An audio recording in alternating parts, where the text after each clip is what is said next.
Like a lot of teenagers don't When I got out think, of and they think they're invincible. You know, End up being like a bean in a can.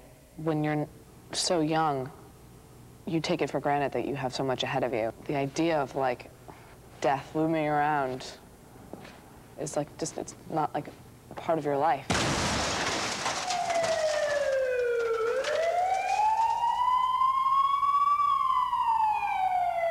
I went to the liquor store with my friend Chris. I bought a 12-pack with some really bad fake ID. Went to a local hangout, drank about 6 beers there, and it was enough to make me feel that I could do more than I could, that I could go fast. Just gives you that, that overconfidence. I had no fear in speeding because it was just about an everyday occurrence for me. I was your average cocky little high school kid who thought they were invincible and nothing was gonna happen to them. And no matter how many times I heard stories like this, it still just wasn't gonna happen to me. I never thought it would happen to me.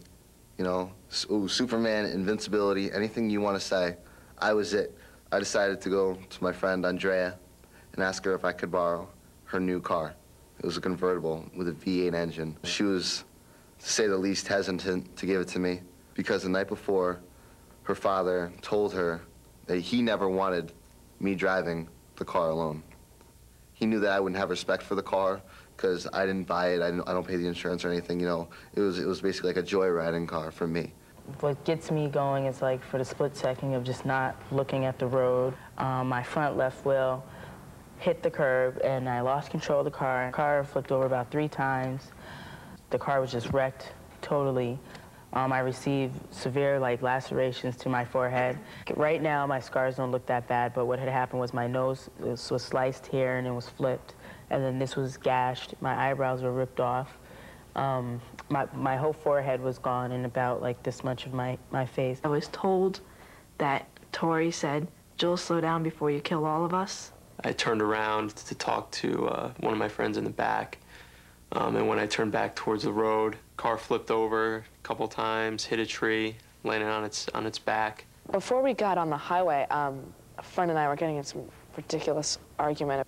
I turned up the music to shut her up, and the white car cut me off, and it was rush hour, so traffic slowed down to a stop, and I swerved to the left to avoid hitting them, and I slammed on the brakes, so I fishtailed into the divider and crumpled the front left end of the car.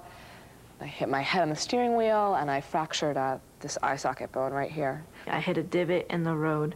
The car went into a spin. I hit a tree on the side of my car. The car split into half. The rear end of my car hit another tree. The 3 of them who had been sitting in the back seat were all thrown completely from the car. When I pulled out, I had the top down, this music system blasting, driving roughly 80, 85 miles an hour. I saw an old car pull out in front of me, and I decided to just pass him in the left lane on a double yellow lane road. He ended up making a left into his driveway. He didn't know to look over his shoulder to see if someone was passing him. It's a double yellow line. I shouldn't have been there. He turns into his driveway, and I see him turning, and I hit the brakes, and I skid for, I think it was 76 to 80 feet. And I hit him with the front right of my car, hit the back left of his car. I was partially ejected from the car. Raymond had some pretty bad brain injury and some more severe cuts on his body. Megan got a nice cut right across her neck. Tori was skinny as anything and hit a stone wall and died on impact. Tori and I grew up together. I mean, I guess that's why it makes it so much harder. I crawled out the passenger side window, and my friend Chris crawled out after me.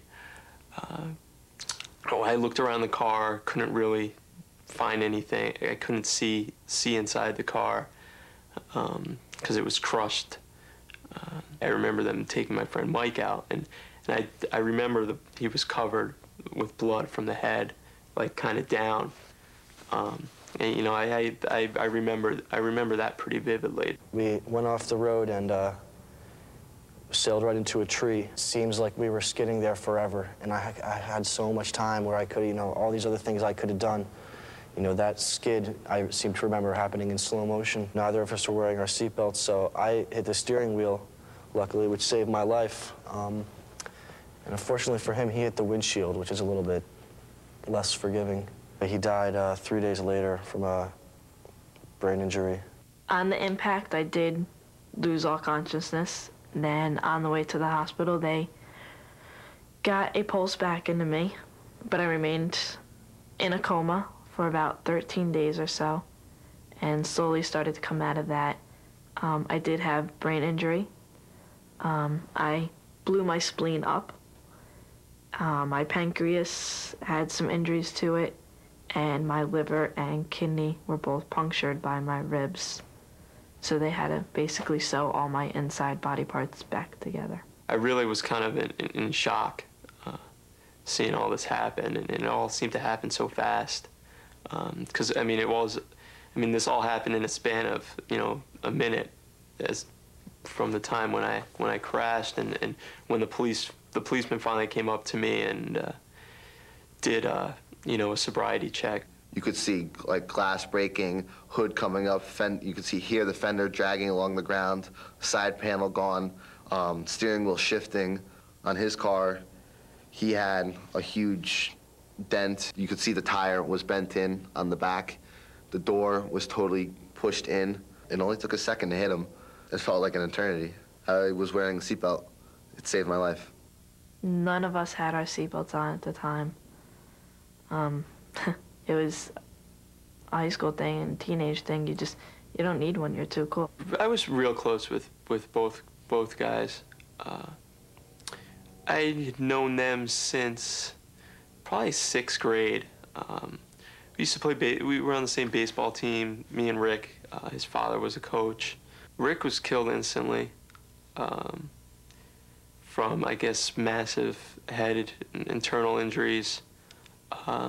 Mike was brought to the hospital and died a little bit later that night. In the hospital, I went from being in intensive care to the 12th floor, which is where they taught me how to walk again. They had to teach me what 2 + 2 was again. They had to pretty much teach you everything that you have to teach a 3-year-old little kid.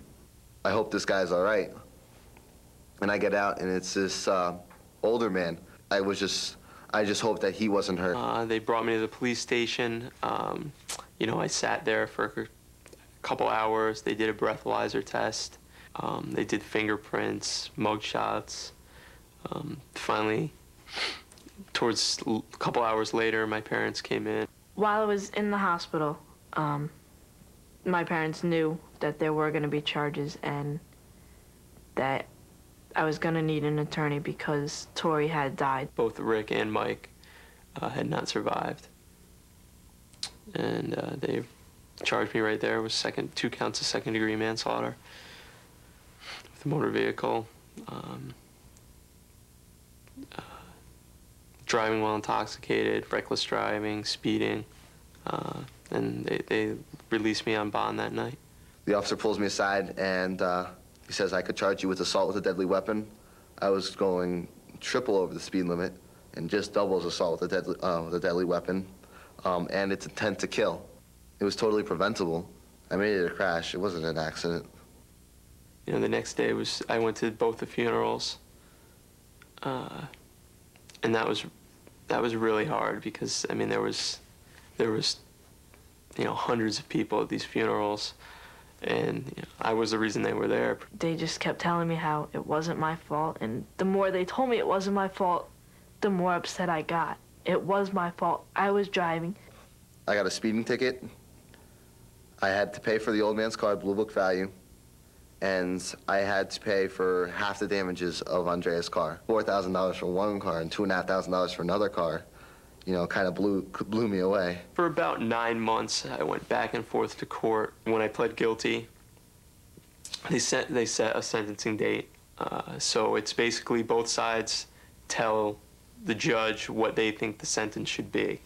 And then the judge, it's up to the judge. He decides. There was a lot of anger directed at me, which, rightly so, to hear, the suffering that they've gone through and still go through. And eventually, at the end, I was allowed to speak. I kept breaking up, and it was just hard to say it clearly, and it was, I was just apologizing to the families and to everybody. I told Andrea, like, originally, oh, it's not that big a deal, and kind of tried to downplay it for her because she just hysterically started crying as soon as I told her we're not friends anymore.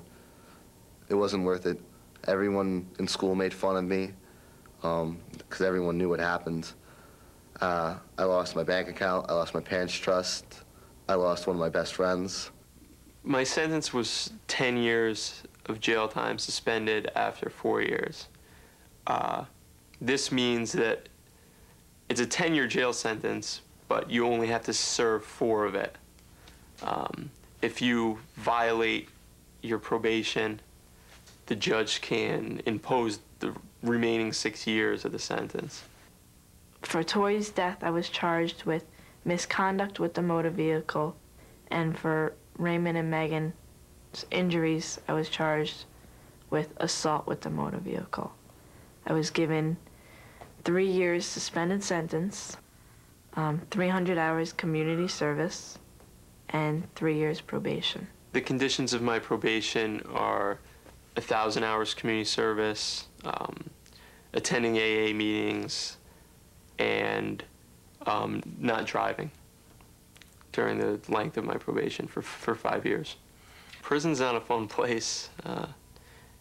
It's just, I don't know. It's just not the place you want to be at. That's pretty much all I can say about it. It'll always be on my record that I'm a convicted felon. That's not something that's ever going to go away. I also have a Class D felony on my record because of Tori's death. When I go for a job interview and on that application it says, have you ever been convicted of a felon, yes or no? If yes, please explain. I've got to check off that yes. This could happen to anybody. It happened so fast. And I hadn't had a ton to drink. I had enough to just make me overconfident. So, it can happen real easy. I hate telling this story. I hate telling what I did, telling what happened. But if I could save one kid's life, then it's worth it. And I wouldn't want the world's worst person to have to deal with a quarter of the emotions that I have to deal with. It's not worth it for anybody. I miss both my friends, hanging out and things like that.